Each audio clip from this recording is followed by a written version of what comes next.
PLU, je vous invite vraiment à le lire quand il sera voté à la rentrée. C'est un gros document, mais vous avez toute la stratégie du territoire pour les 20 ans qui viennent.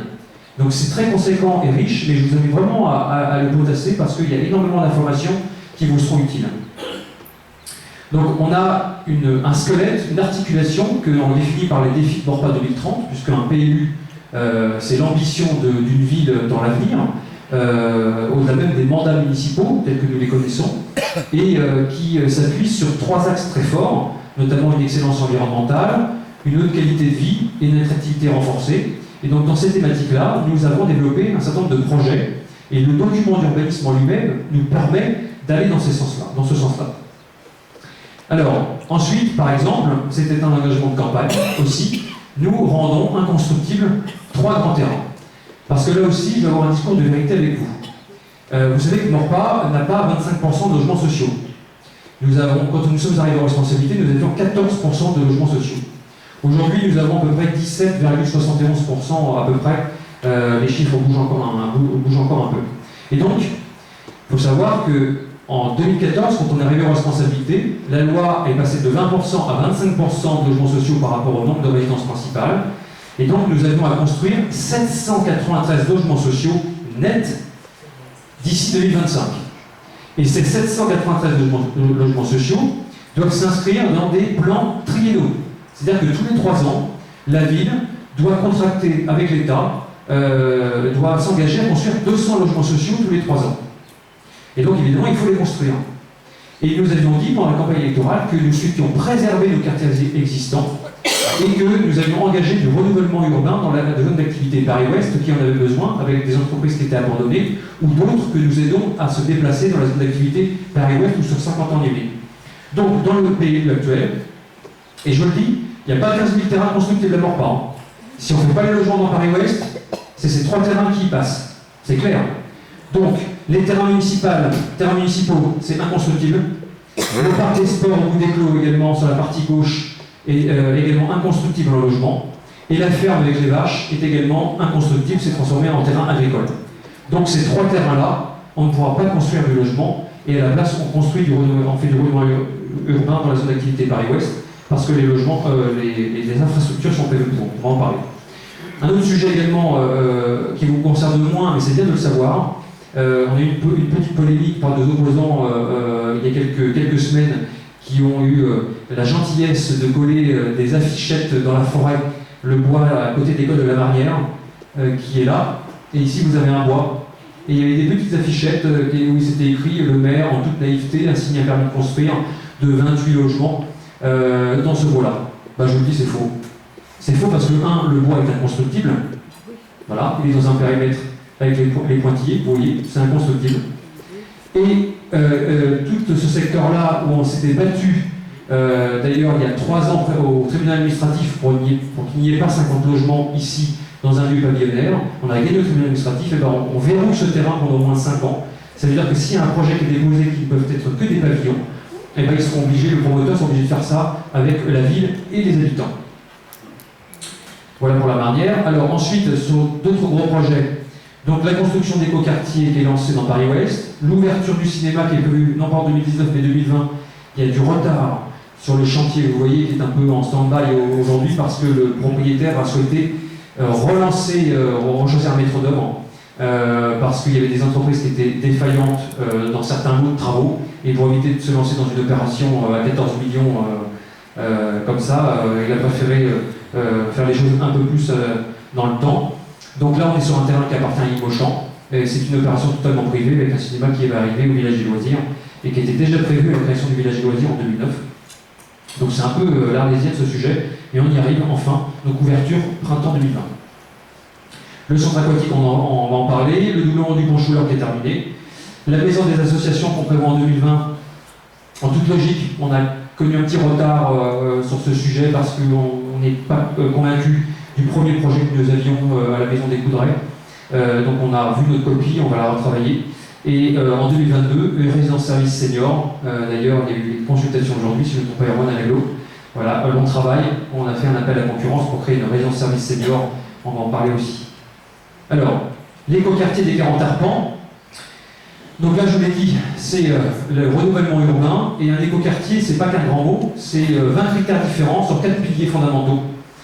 Et un écoquartier, ça s'inscrit dans une perspective de développement durable, et on n'entend pas forcément un écoquartier, c'est pas des hôtels à insectes ou des façades en bois. Vous voyez, un écoquartier, c'est un ensemble de choses qui font qu'aujourd'hui, ça permet une vie qui est soutenable dans le temps et qui minimise l'impact sur l'environnement.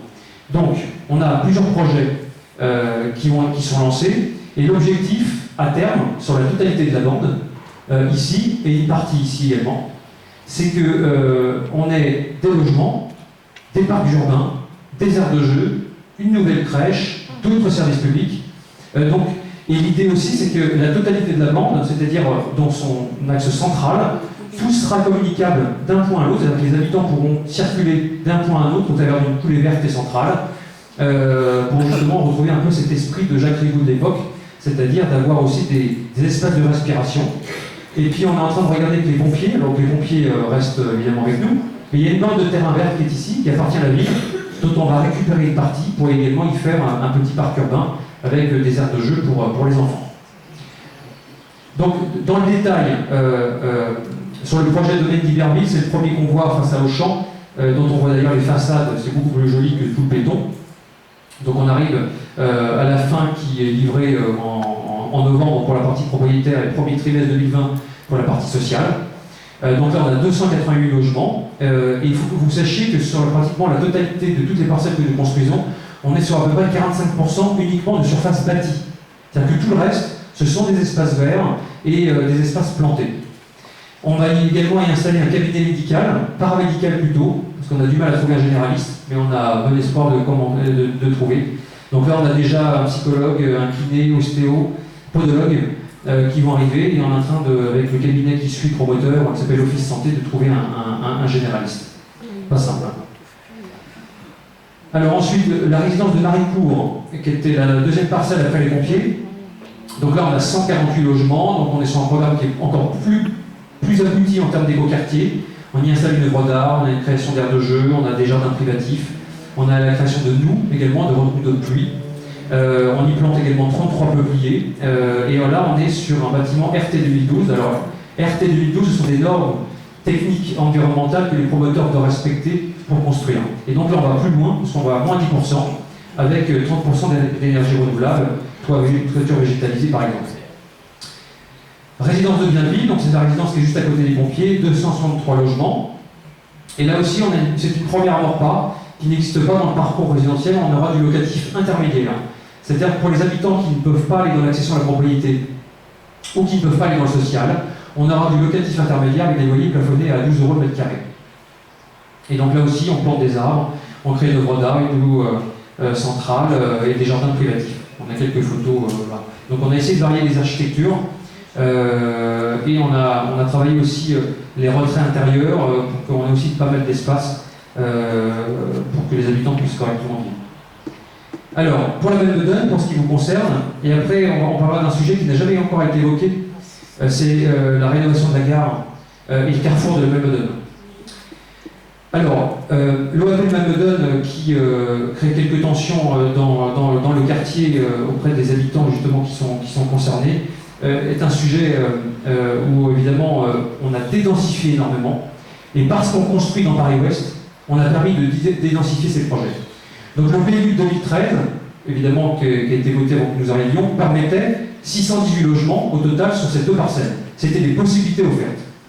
Il y avait un permis de construire qui était en cours d'instruction dans les services, qui n'était pas signé, donc on l'a arrêté totalement, ce qui nous a valu d'aller au tribunal avec le propriétaire de la parcelle ici, bon pas technique, et donc le projet est arrêté en stand-by, et donc du coup on a deux cours qui est venu nous voir en 2015 et qui est souhaité construire ici. Donc on a fait un projet immobilier sur cette parcelle-là, donc les deux parcelles, on a 300 logements à peu près, et donc sur le AP de la Belvedere, voilà, vous avez le premier projet de 2013, voilà, qui va partout, et on a 2014 assez dédensifié. Donc là, aujourd'hui, l'entrée et les sorties de logements se feront uniquement sur la départementale. Les 30 places de stationnement que nous avons sur les pavillons, sur la partie campement technique et de co, se feront sur l'avenue du Béarn et la rue de Cousseran uniquement. uniquement pour 30 places de stationnement. L'avenue du Béarn, on crée un trottoir d'1,60 m qui n'existe pas aujourd'hui. Et on va y mettre des barrières pour éviter qu'il y ait du stationnement sur ce trottoir. Donc comme ça, les riverains sont tranquilles. On repasse en sens interdit l'avenue du Béarn, à l'entrée du boulevard de la Loire, interdit aux riverains. Et également, rue du Pisserand, on crée un trottoir d'1,40 m sur ce côté-là. Et on va réfléchir peut-être avec les riverains de savoir s'il faut passer ou pas la rue en sens unique. À voir, voilà, pour faciliter voilà. Donc vous avez les projets, les jardins d'Occitanie, ça c'est sur la parcelle Borpin Technique, donc 130 logements, où il était prévu 250 au départ. Donc on est sur un bâtiment RT 2012, donc ce que je viens de vous dire, les accès sur la départementale. Ensuite, on a les programmes Claude Gavarni, avec également des arbres plantés, 50% d'emprise bâtie uniquement, avec la création d'une aire de jeu, et 170 logements, avec ici on a de l'accession sociale, du locatif et de l'accession à la propriété. Alors, juste un élément d'information, d'ailleurs j'ai même vu le sous-préfet ce matin au sujet de construction. Évidemment on construit, mais la question que vous vous posez à chaque fois, c'est mais comment on va faire la circulation, il va y avoir des habitants supplémentaires, ça va être compliqué. Aujourd'hui, sur les deux projets Malmedon, Jardin d'Occitanie et le Claude Gavarni, c'est à peu près un peu plus de 300 places de parking, un peu plus de 350 places de parking souterraines. Et donc, à terme, c'est 3% de véhicules en plus sur la départementale. Sur la départementale qui longe le carrefour de Malmedon et qui passe devant l'électrodépôt, c'est 10 000 véhicules par jour. Donc on en rajoute 300. Voilà. Donc c'est mieux déjà sur la départementale plutôt que sur le du Béarn. Et on est en train de travailler, il y aura un tourne à gauche qui sera prévu pour accéder aux résidences et au parking souterrain. Et on est en train de travailler avec la ville de Cognères également dans le cadre aussi de la restructuration du carrefour de Malmedon. Un rond-point aussi pour fluidifier cet accès qui était infernal le week-end, où c'est déjà bouché, du fait aussi qu'il y a des commerces qui se sont installés. Mais aussi pour que vous ayez bien en tête, je le dis en réunion publique à chaque fois, souvent on a cette peur qui est parfois légitime évidemment, de ce flux de voitures qui arrivent quand on construit le logement. Mais posez-vous aussi la question quand on construit du commerce. Un exemple que je prends à chaque fois, c'est Jiffy à Cognères. Je prends cet exemple-là parce qu'on le connaît tous. Et ben, c'est 70 places de parking. La moyenne, c'est 20 minutes, vous y restez. Et le magasin est ouvert 9 heures par jour. Ben, vous faites le total, vous faites 7 fois 3 fois 9, ben, ça vous fait pratiquement 1800 véhicules par jour. Ou alors le week-end. C'est beaucoup plus que des logements. Donc finalement, j'allais dire, le commerce en lui-même est plus générateur dans la zone d'activité ou aux alentours de flux routiers, parce qu'il y a beaucoup plus de turnover que ne provoquent les logements.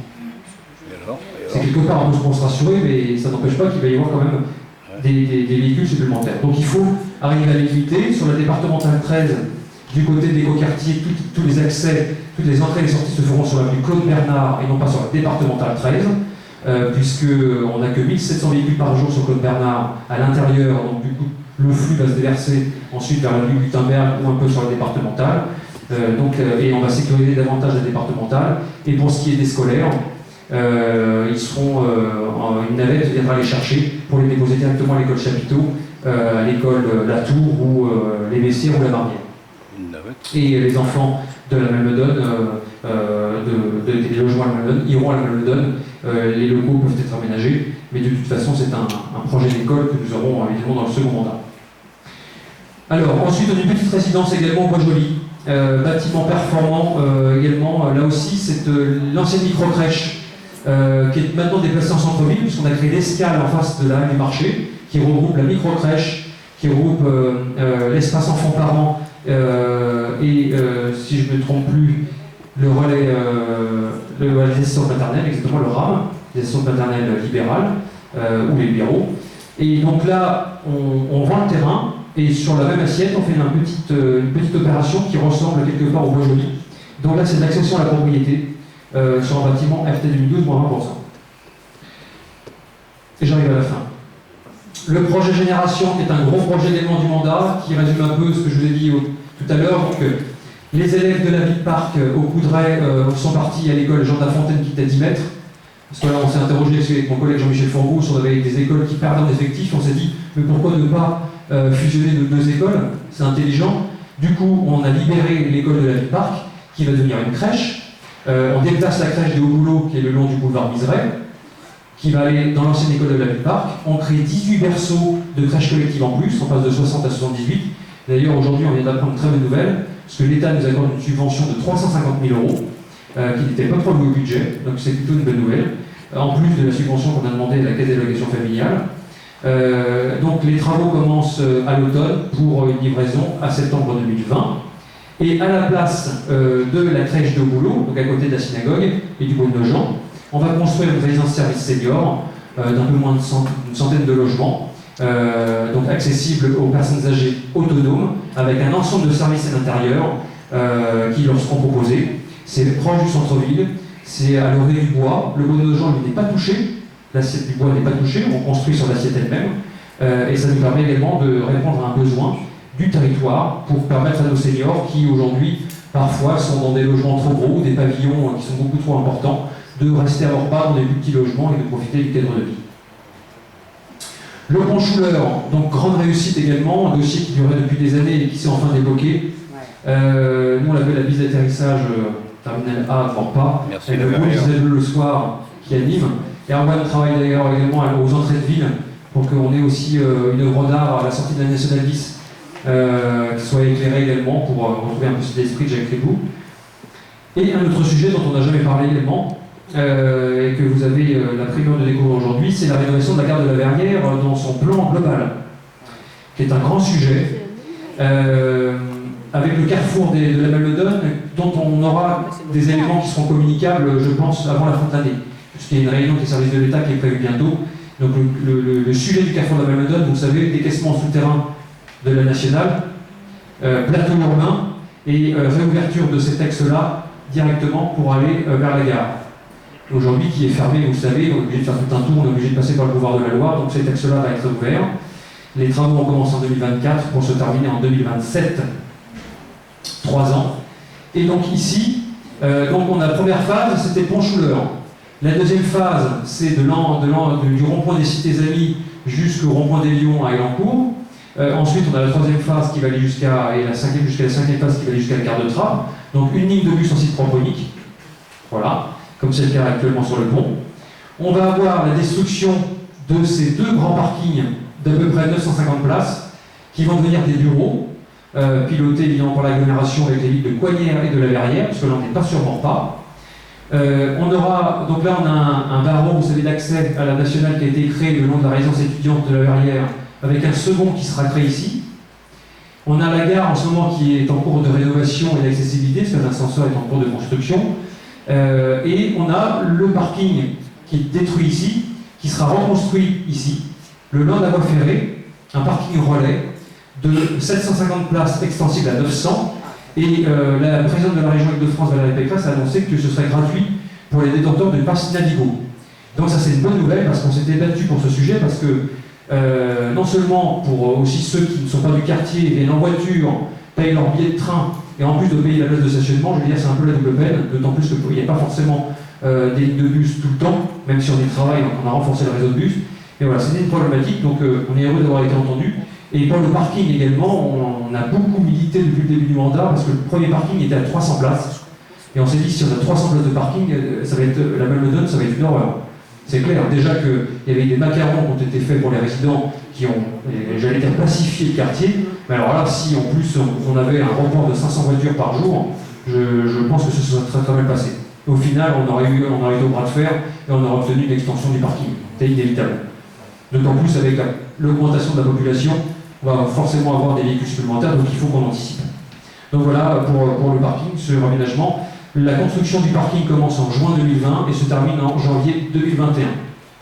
Et ensuite, les autres parkings seront détruits pour être aménagés. Donc on a vraiment, votre secteur de la Malmedonne, pour ceux qui sont concernés, il va connaître une évolution phénoménale dans les années qui viennent. En plus du logement, du carrefour de la Malmedonne, de la rénovation de la gare, il va y avoir une transformation assez importante qui va certainement aussi causer des nuisances. Parce que quand on dit travaux, décaissement en souterrain du national, déjà quand on va connaître cette de trappe dans les mois qui viennent, ça va être quelque chose, mais de notre côté aussi.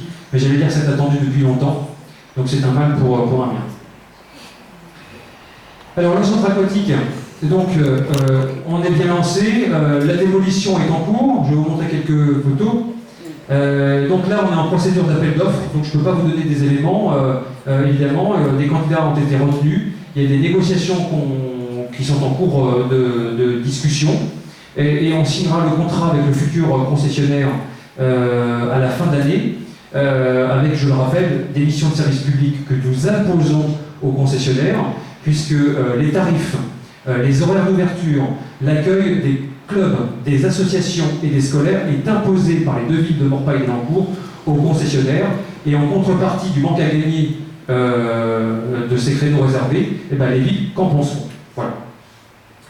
Et donc, on est en cours de discussion aujourd'hui, on respecte le timing, malgré la dizaine de recours sur la démolition que nous avons eu et qui ont tous été rejetés par le tribunal administratif.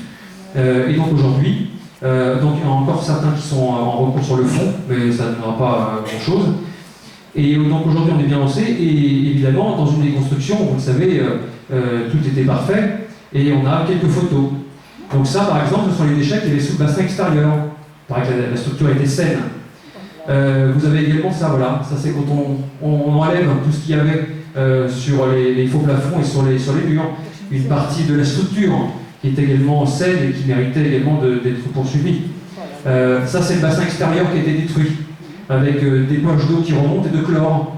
Voilà. Et on a découvert également que le bassin extérieur était aussi un peu amianté. Donc il a fallu aussi que les entreprises habilitées fassent les travaux nécessaires. Donc vous voyez pourquoi aussi on s'est lancé dans une reconstruction, parce que de toute façon ça va coûter beaucoup plus cher et que ce n'était pas un pari pour l'avenir. Donc aujourd'hui on a encore la démonstration et on a encore quelques belles photos qu'on pourra montrer dans les mois qui viennent. Ensuite, pour clôturer, et je crois que j'ai été assez long, vous aviez eu l'amabilité de nous répondre au questionnaire que l'on avait diffusé sur toute la ville, et je vous en remercie. Plus de 550 réponses, qui nous ont permis également d'avoir votre ressenti sur des thématiques qui vous tiennent à cœur. Et donc là, d'une manière générale, vous êtes 94% satisfaits à vivre à Morpa. Vous pensez qu'également, vous êtes 80% satisfaits à des améliorations ou des évolutions qui ont eu à Morpa ces dernières années. Et vous êtes 80% satisfaits de la municipalité. Aussi, et là je vous en remercie vraiment, et les agents municipaux qui ont appris ces résultats, nous en sont très reconnaissants. 94% d'entre vous sont satisfaits de la propreté de la ville, du fleurissement également, on en parlait tout à l'heure, mais voilà, nos agents on se donne à fond, et en tout cas merci pour eux du témoignage que vous leur avez rendu dans les questionnaires. Et vous êtes aussi 80% satisfaits de la police municipale. Alors évidemment, dans les satisfaits, il y a des assez satisfaits, il y a aussi des très satisfaits, il y a des satisfaits, il y a aussi des insatisfaits sur certaines parties, notamment parfois sur le commerce de proximité ou sur le manque de médecins. Ça, c'est une réalité. Et donc, évidemment, il faut qu'on y travaille. C'est pas simple. C'est des sujets où l'élu n'a pas forcément la totalité à la main. Donc, voilà. Mais en même temps, c'est notre devoir de répondre à ces problématiques. Et vous êtes 80% également à dire que les actions de démocratie participative, comme ce soir, sont fortement utiles. Voilà, mesdames et messieurs, merci pour votre écoute.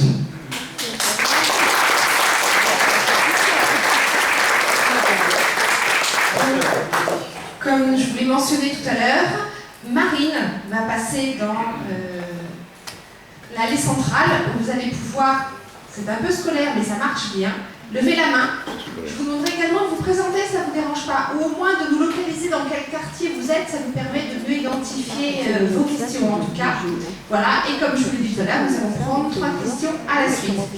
Donc, c'est à vous. Et précisez-nous le quartier ou la rue dans laquelle vous êtes. Ah bon, pardon, excusez-moi. C'est pas cher. Damien Joanne, je suis un parti sous la dalle. Vous n'avez pas été très clair dans la répartition des charges sur les travaux, sur la dalle. Vous expliquez que la ville prendrait la moitié. Et qui prend l'autre moitié?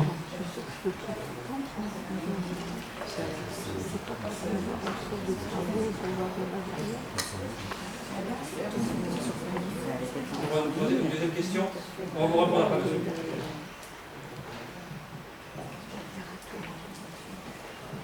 J'ai une question sur la démocratie participative.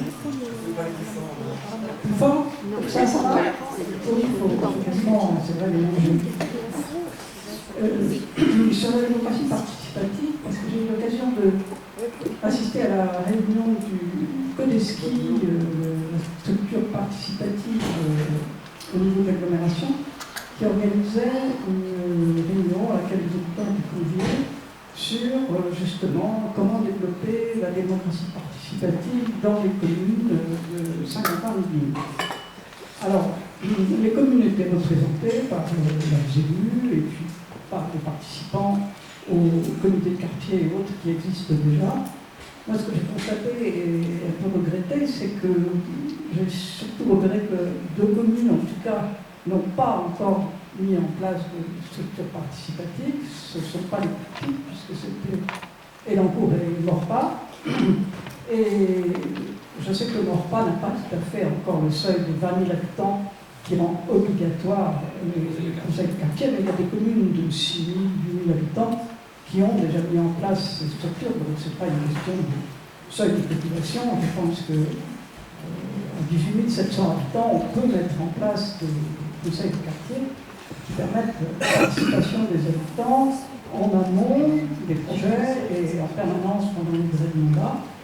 Donc, je m'interroge pourquoi est-ce qu'il n'y en a pas encore à Morpa, sachant que les budgets participatifs qui ont été évoqués sont loin d'être la panacée en matière de démocratie participative. Ce n'est pas du tout un gage.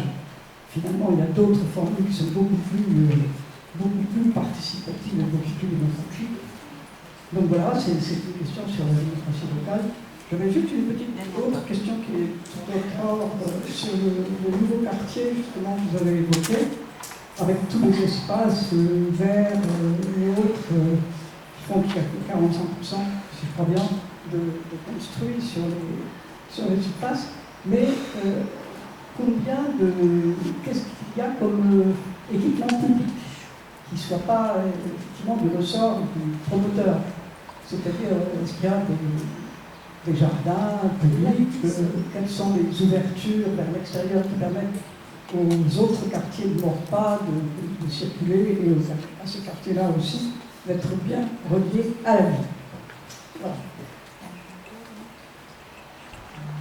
Alors, une troisième question. Jean-Claude Roland, Malmadone. En fait, j'aurais plusieurs questions. Alors, on va scinder. Déjà, d'une part, je voudrais dire déjà dès le départ que, M. Gracier, vous avez dit que le pont Guy Schuller est fait, c'était bien. L'aménagement de la gare, c'est fait, c'est bien. Enfin, ça va être en train d'être fait. Le croisement de l'avenue de Malmadone, ça va être fait, c'est bien. Je crois qu'on peut dire merci à la municipalité de la Verrière qui, en liaison avec le projet des Bécanes, a boosté ces choses. Et c'était prévu déjà bien avant. Et quand je vois Valérie Pécresse qui vient ici en disant « Oh, on a fait des choses, c'est très bien », bon d'accord, ok. Hein. Bon, ça c'est une chose, c'est une mise au point. Je voudrais revenir sur un... Oui, je sais que ça ne va pas plaire à certaines personnes ici, mais c'est pas grave. Il faut dire la vérité. Un petit problème qui me chagrine un petit peu, c'est la crèche Géoboulot. On va démolir une crèche qui fait 60 berceaux, qui est en centre-ville, pratiquement en centre-ville.